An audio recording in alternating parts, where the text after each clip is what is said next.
Hi everybody, I'm Alan, co-founder of Legacy Effects, and we've got Don Deininger and Dave Covarrubias with us today. We've been very fortunate to be able to create some of the specialty armor, Mando, Grogu, creatures and droids for the Mandalorian and the TV series for the last 5 to 6 years. So today we wanted to share with you how we created Kuiil.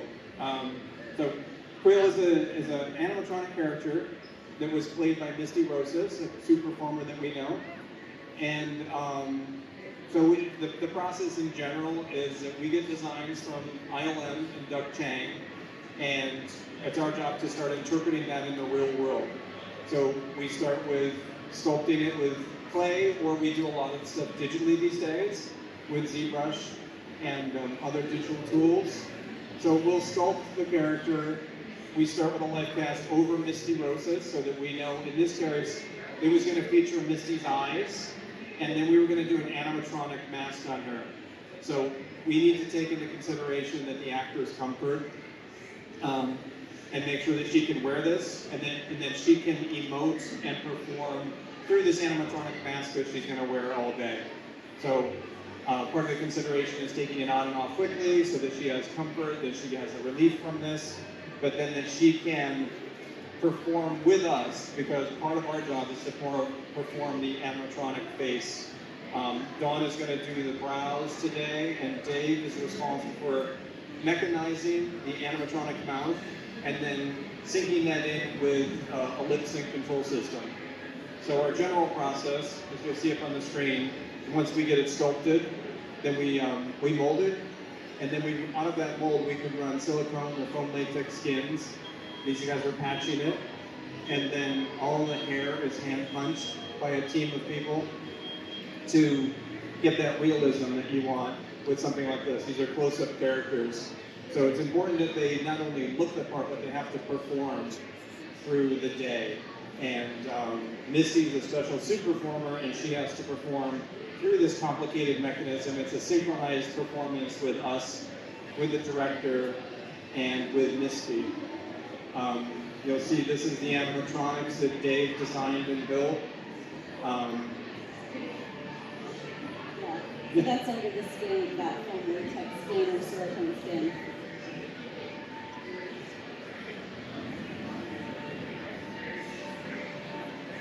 One of the things that you see is that the face is it looks like it's really large over her face, but you can see there's not a lot of room in this muzzle where all the articulation needs to happen. So we've actually created a backpack that houses all the servos that control it. There's 34 servos, I think, inside this character, controlling her brows, lips, nose. And so we put them all on a backpack for her so that it wasn't all on top of her head, and we could get the most movement that we can out of that. Then it's just a lot of testing. One of the things that we've developed with Concept Overdrive is a lip sync control system. So we will pre-perform the dialogue, because that's the most complicated part of speech, and it's the hardest thing to get right every take. So we will go through almost like a stop motion film, where they will pre-record Nick Nolte's voice, we will put his voice into the system, and then each of those other servos has a separate track, and then Dave goes laboriously through sound by sound bite by sound bite, phone in by phone in, and then pre-performing the dialogue so that it can be played back on cue. Do you want to talk about any of that? Yeah. So first of all, the biggest issue I had building him is that she, I don't know if you saw those videos earlier, but her face, this is basically two masks. You have the outer mask, which is the character itself, and then you have the inner mask, which form fits around her face. And really the space between the two masks, that's the amount of space I have to build the mechanism with. So in this case, there was very little. In some places it was like a quarter inch, in other places it was nothing. So we opted for a very old school design, which is something we've been doing for a long time on gorillas mostly. It's basically a mechanism, a cable mechanism, as opposed to paddles like you see on a lot of characters lately. Honestly, there was just no roof or anything like that, and you get a much more organic feel from the cable system. So opted to go that direction. After that, the biggest issues we have to deal with is personality. How do you get as much personality out of whatever it is you can fit into the character? Will had a very specific personality that we had to be able to bring out. And you know, Misty, the suit performer, did half of that work. The animatronics needed to do the other half. And so he needed very expressive brows. He needed to be able to, like, you know, he's a character that doesn't beat around the bush. If he doesn't like something, he says it, you know, straightforward. He knows what's right. If it's right, he'll say it's right, and that's that. I have spoken, right? So he needed to be able to express dissatisfaction when he hears something that he doesn't like, and that's, you know, trying to put a few of these little kind of smirks and things in there. But again, it was all based on having very little space, so it was trying to get that balance between performance and comfort for Misty. Yeah. So what Dave has here is a mid system that allows him to control all of those functions live on camera. So unlike the theme park rides, when you go to Disneyland or you go over to the Imagineering booth over there, they've got very sophisticated puppets, basically, that are pre-performed, that are pre-recorded.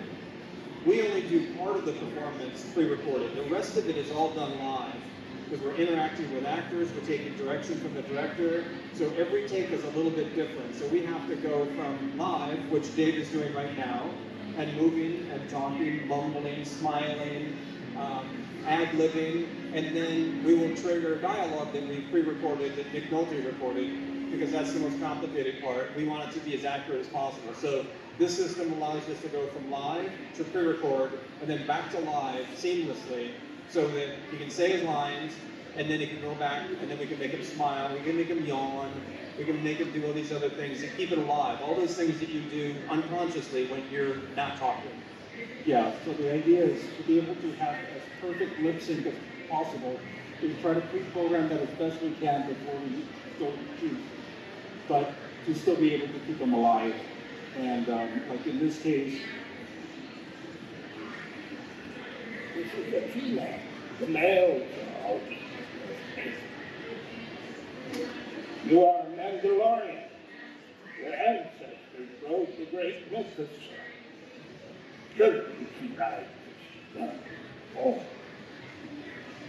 but then you can keep them alive in between lines. So Dawn is doing the eyebrows live, so we've got inner brow and outer brow, and you can vary those up quite a bit for performance notes. We try and stay in sync with what Misty wants to do. We have a lot of conversation with Misty, with John Favreau, with Rodriguez, whoever's directing. Like, what is the character going through, so that what Misty is performing with her body and her eye lines and her look and her eyes translates through what we're doing with her eyebrows and her mouth and the rest of the face. So to try and create a cohesive whole, it's like a whole performance. We try to make it a singular performance, because when you're an actor, the director talks to the actor, and then they just know inherently what to do. We've got 2, 3, sometimes 6 people performing. With Grogu, it's usually a team of 4 or 5 people that are creating a singular performance. So if it creates a little bit of a band, we liken it to, here's this great instrument that Dave made, and then we've tuned to talk, and now it's our job to learn how to play that instrument together with Misty and with the puppeteers to create one performance. Yeah, and sometimes we have a comm system we all use together so we can talk to each other while we're shooting and communicate, like, I'm going to turn right, and you can make the eyes look right before the head turns right. So we have a system going. Yeah, it's very exciting because you're performing and you're acting right alongside the other performers, but it's a cohesive little team that works together to create one performance. So Dave, play the dialogue again, so show how you can be just smiling, smirking, just Thank thinking. you to remove the helmet. And, this is a tea lamp. The males are all eating very amazing. So the nice thing about pre-recording parts of it is that complicated lip performance is the same every single time. So we'll do alts, various lines, and you like say it differently, or we take our cues from the other actors. So we'll step on their lines very, very naturally, like it would be another performer.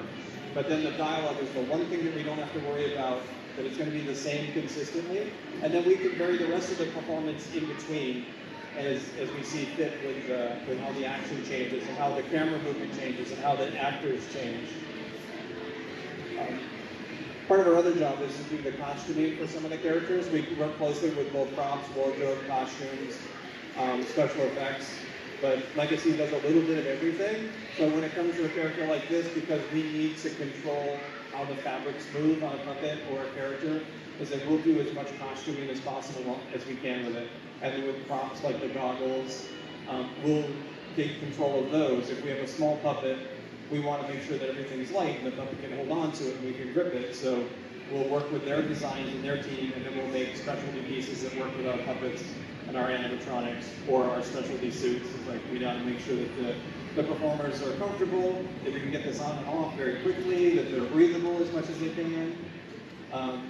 Because the interesting thing, the phenomenon that we see is like once a character is like this, everyone just accepts that that's the character, and they forget that there's a performer inside there sweating profusely and laboring over this 8-pound head that they have to wear, and they can't hear, and sometimes they can't even see because the animatronics have fake eyeballs on top of them. Yeah, on this one, I mean, Misty had to wear those contacts too, and Part of her character is that she had special contacts that we made. So she has to, it's a 15, 20-minute prep to get her into this suit so that she can prep. Makeups that we would do could be 3-4 hours, and then they're done. You keep getting touch-ups, but Misty's, part of her prep is the putting on of the helmet, and then that brings the character to life for her, and then she interacts with us in the mirror and the performance, and we practice together all the time. Yeah, and that's why the backpack is in the clothing design, is just because we had to hide all the servos and batteries. Otherwise, we'll probably get without a backpack. Yeah, we're trying to make them as self-contained as possible, make everything as small as possible. There's been great advances in robotics, and our industry with special makeup effects, we constantly steal from other industries. The teeth are made with the same materials that your teeth that you would make dentures out of. The contact lenses, we work with opticians to make contact lenses. The skins are all what prosthetic grade prostheses are made from.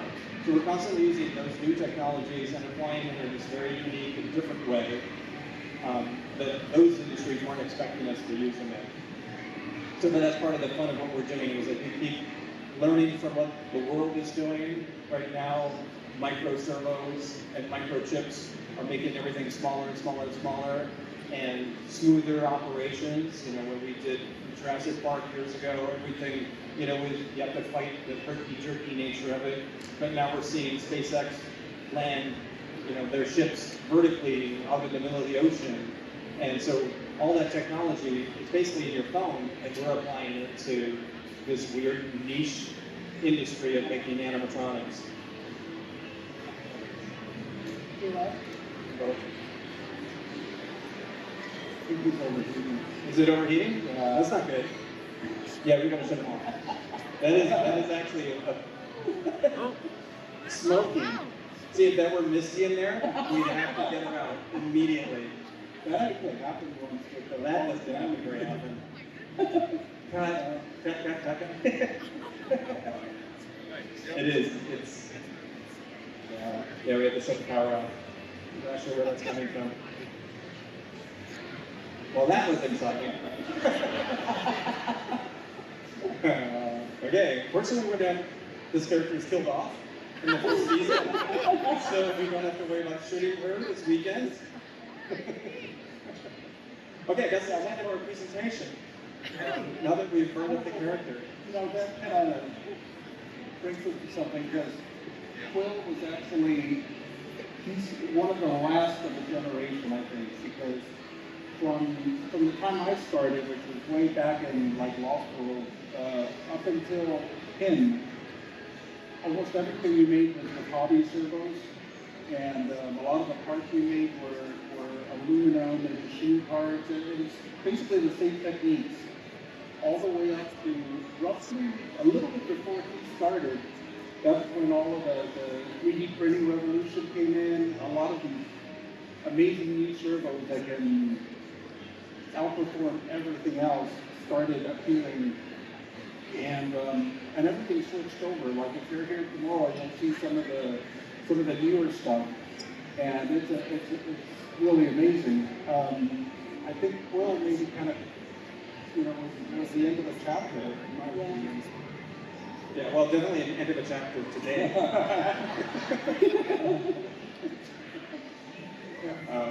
But that is the risk. I mean, what we're looking at here is a working prototype. There's only one in the world. This is what we made back 5 or 6 years ago. And if this were to happen and we were shooting right now, we would take it off her, we'd have to go back to our tent or our desk and fix it. Because like, we can't stop the movie, we can't stop the TV show.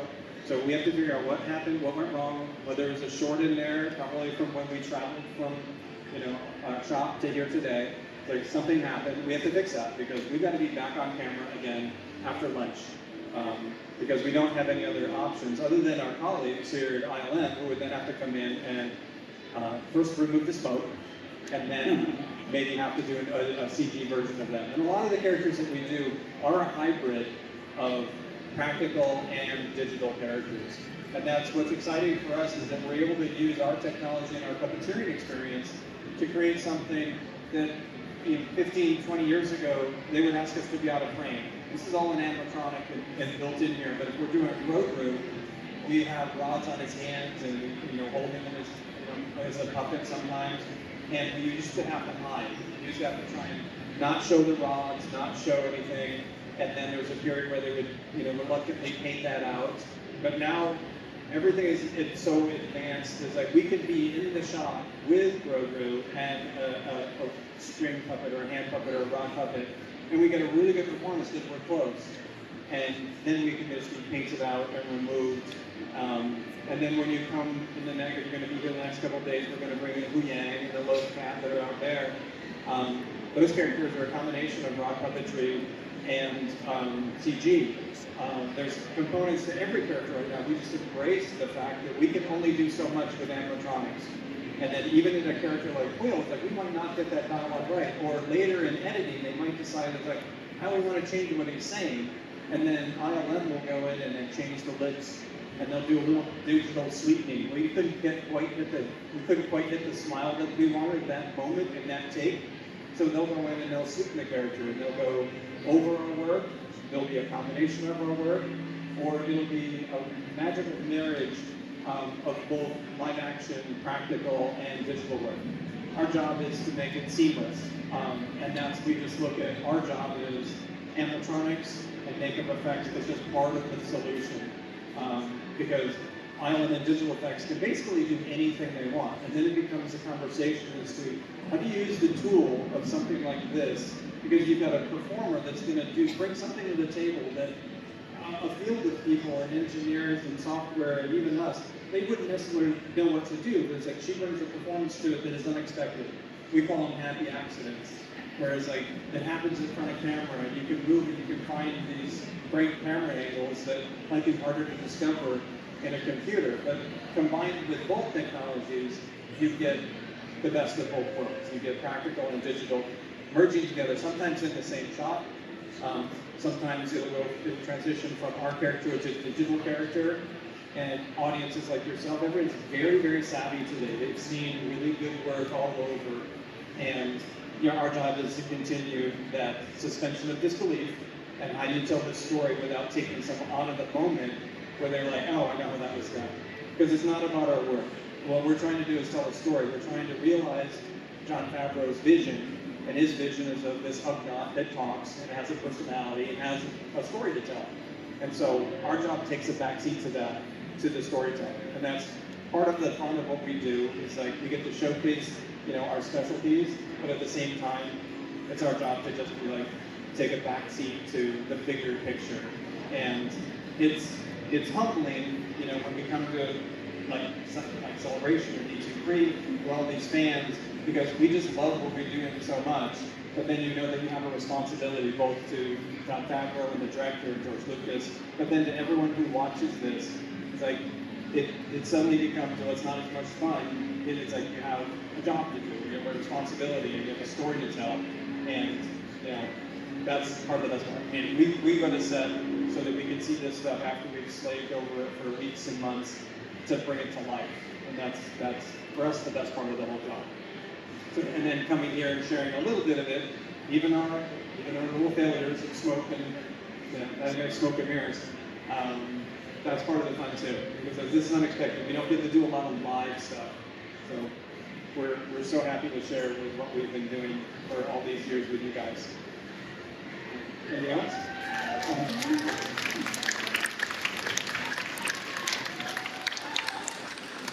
No, that's I'm going to want us to talk about with the animatronics. Come back, we're going to talk about Loaf Cat, which is a special build, and then Hu Yang, who we're really proud of. It was one of the main characters in Ahsoka.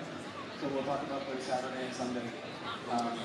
But thank you everybody for coming, and thank you for being such fans like you do. Hey, look at those names to the left. They are part of the Skywalking Force, our Patreon. Become a producer yourself and check out all the Disney Plus themed bonus content available depending on the level you subscribe. Become a member of the elite Skywalking Force at skywalkingforce.com.